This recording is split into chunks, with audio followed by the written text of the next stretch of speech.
evening, ladies and gentlemen.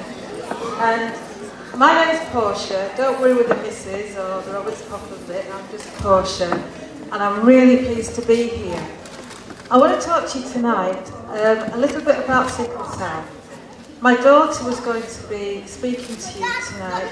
She's a sufferer, but unfortunately she had to go away to a family event in the Midlands.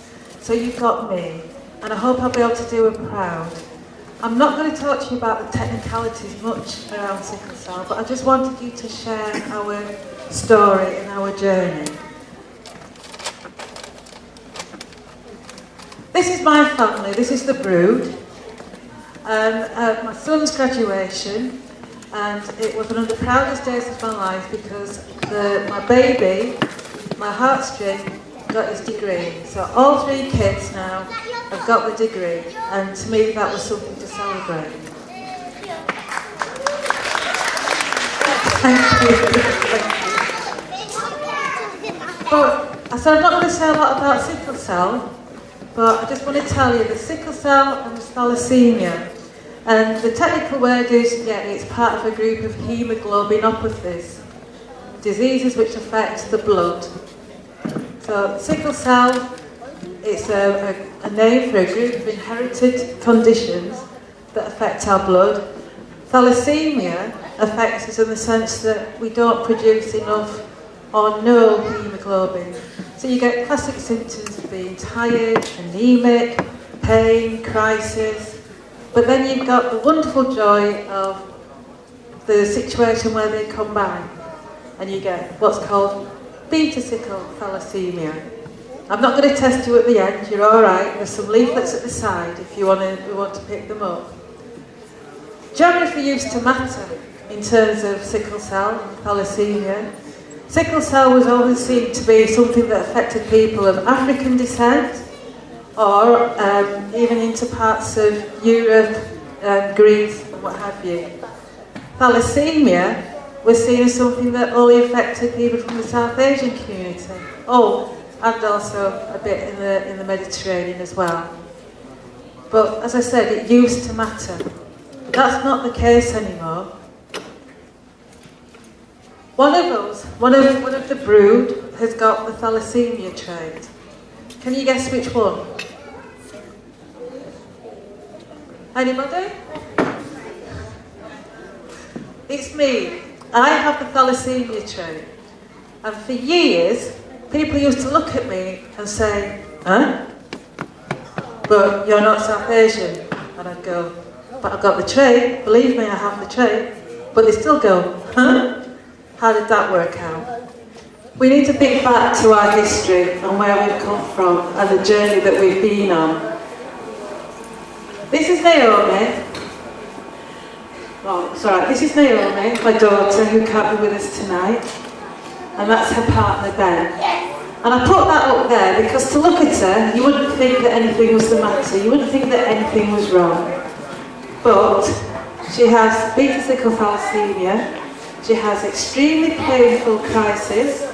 And a crisis is being likened to something where if you have a pain in your arm or your leg or your hip or your shoulder, and it's like somebody has given you toothache in your bone, and it gnaws away at you and it eats you, and there's nothing you can do about it because the blood vessels have got stuck. That's the simplest way I can put it. No, not yet. Not yet.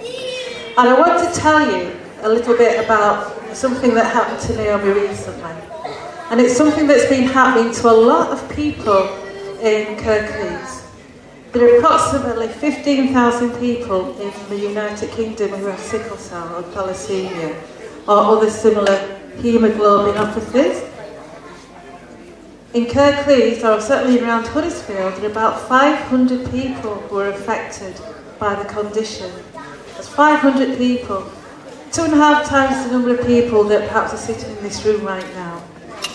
And then you add on to that the carers and the families, and you think about the impact that condition is having on us as a community, as communities in Kirklees and in Huddersfield. That is quite significant. So, when Naomi had her last crisis,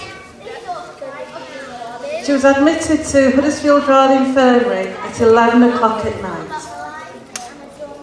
The NICE guidelines, the clinical guidelines say that in order for the people who are suffering not to get further damage in their heart, their legs, their hands, their heads, their lungs, they need to get that pain controlled within an hour. That's within an hour, within 60 minutes. 5 hours later, my child was still in agony, screaming and screaming and screaming until she could scream no more. I'm sharing this personal journey with you because I think that when people talk about sickle cell, they see it as something abstract. This is the reality that we face. Naomi wanted me to play a video clip of her time when she was in hospital, but because of the nature of the group, and we've got little ones here, I decided not to do it because I didn't want to distress you, to let you see what really goes on when somebody has to fight the NHS to get the services that they need. We're in the 70th year of the NHS, a time when we should be celebrating our achievements, but we are still being failed by the NHS. I won't go into that anymore because time is against us, but what I want to do now is ask for your support. That's my son. I want you to become a sickle cell champion.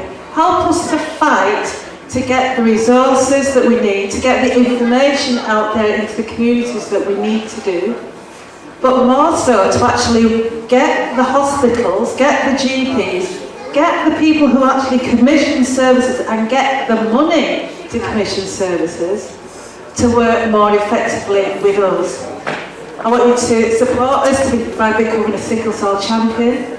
I want you to support us by getting the word out there and helping us to fight. And as a bit more relief, I'd like to just play this little video. It's from the Sickle Cell Society. It sort of like talks you. What is that thing? Move it! Come on, you're blocking my light. Move. Amateurs. Hello.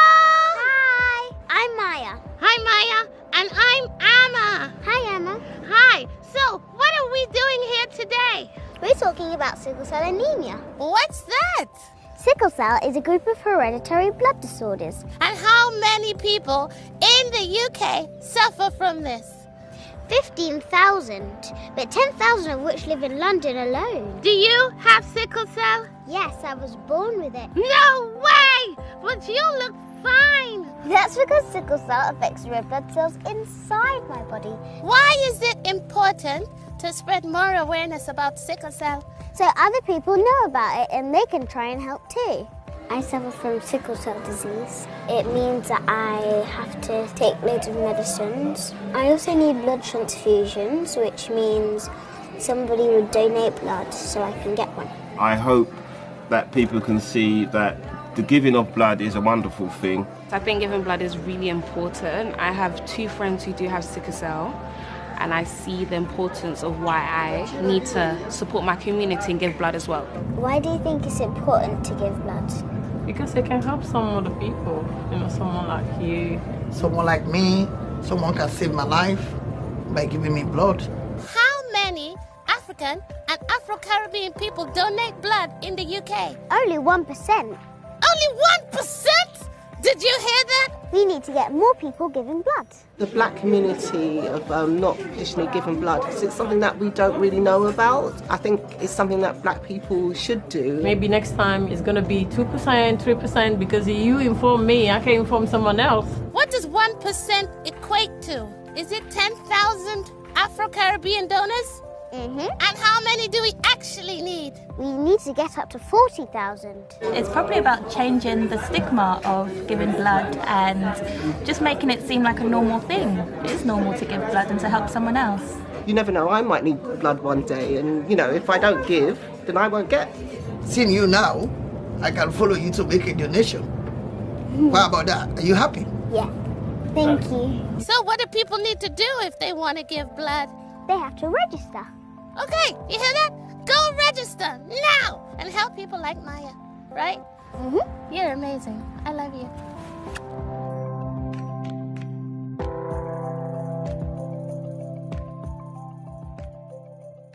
one or two of us doing something, it's about all of us working together. Please give blood. We need it. If you have the trait, that's even more important to give blood because it helps to match to the people who need the transfusions. And as carers and people with the condition, let's move progress, let's make something happen. We embrace diversity as a community. Well, I'll tell you something, sickle cell and thalassemia does that too. It doesn't stay with us, it doesn't stay with the South Asian community, it doesn't stay with the Greek or Mediterranean community. It goes across all communities, it doesn't care. So, there's a charity in Huddersfield. It's the Huddersfield Sickle Cell Anaemia Support Group. You know Natalie, who's involved in that. And what I'm saying is, let's get behind it. Let's start doing something. Get in touch. We need, we can offer peer support, information, and an opportunity to shape services to make sure that they deliver what we need. Not just for me, not just for Naomi, but for all of us. So that's my number there. I haven't got details for the website for the sickle cell group, but that's my company website. It's www.locorum